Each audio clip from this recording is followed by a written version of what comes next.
Assalamualaikum warahmatullahi wabarakatuh. Perkenalkan, nama saya Ivalin Azizah. Di sini saya akan menjelaskan tentang usaha Syekh Abbas I dalam mencapai kejayaan kerajaan Syafawi.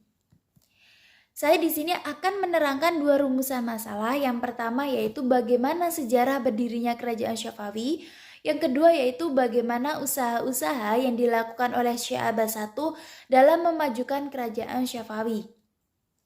Sejarah berdiri kerajaan Syafawi. Nah, kerajaan Syafawi ini berdiri sejak tahun 1503 sampai 1722 Masehi.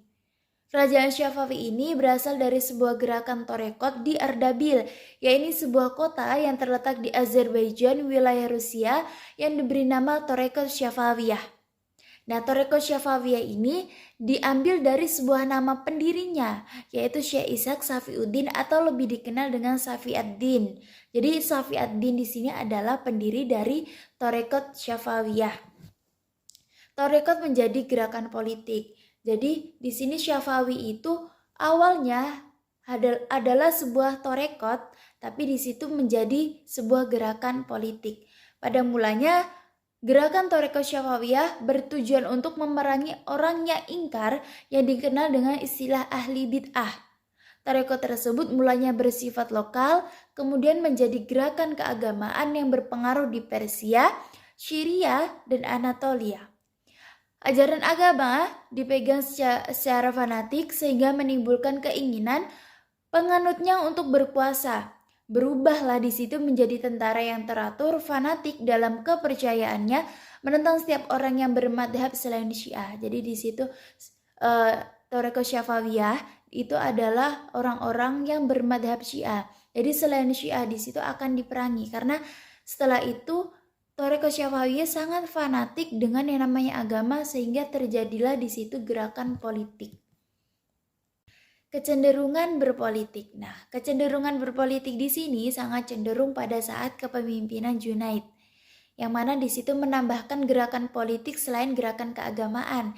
Jadi yang tadi awalnya hanya fanatik pada agama, tapi karena kefanatikan itu akhirnya terjadilah Torekot tadi menjadi gerakan politik.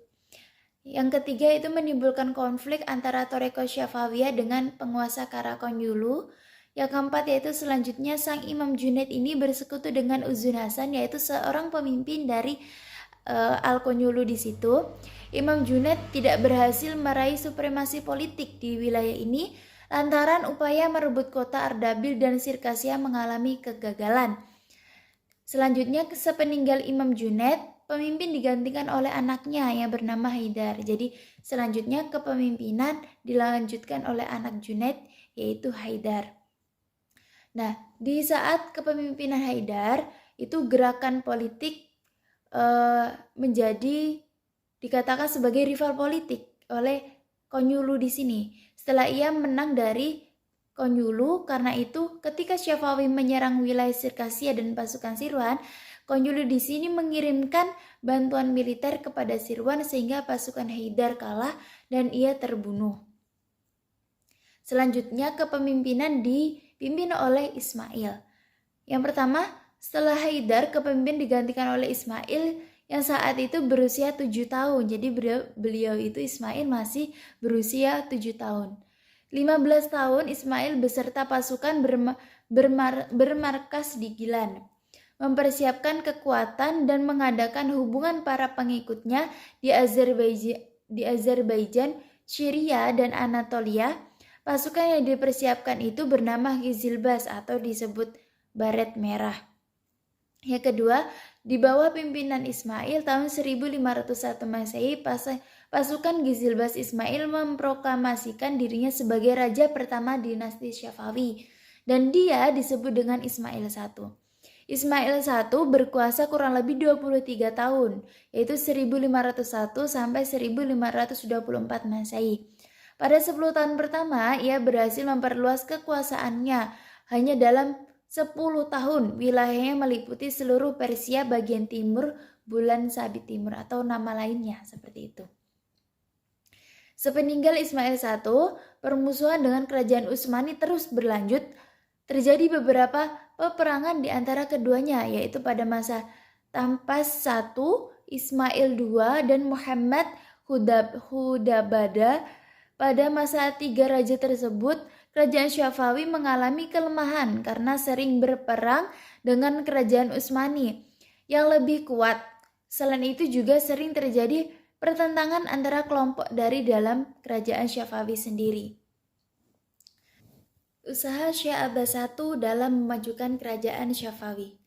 Nah, di sini kondisi kerajaan Syafawi baru bisa teratasi setelah Raja Syafawi kelima yaitu Abbas I naik tahta untuk memerintah tahun 1587 sampai 1629 Masehi.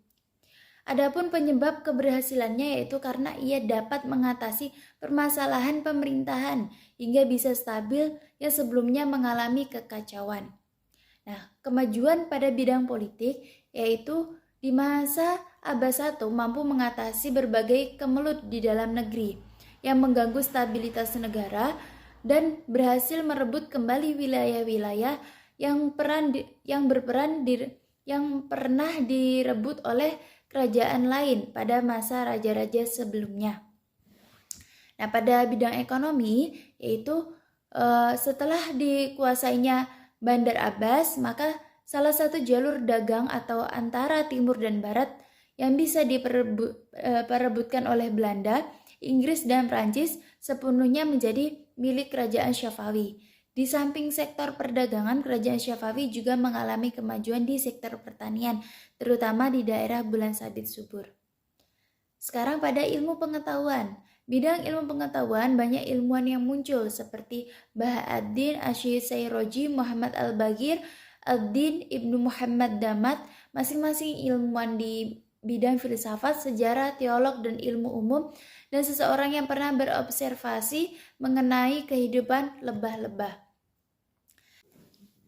Bidang bangunan fisik dan seni. Bidang bangunan fisik dan seni, kota Isfahan diperindah dengan taman-taman wisata yang ditata secara apik, sehingga ketika Abbas I wafat di Isfahan telah terdapat 162 masjid, yang terbesar diantaranya adalah Masjid Syekh Isfahan, 48 akademi dan 1082 penginapan dan 273 pemandian umum. Mungkin itu saja dari saya. Kurang-kurangnya dari saya mohon maaf. Wassalamualaikum warahmatullahi wabarakatuh.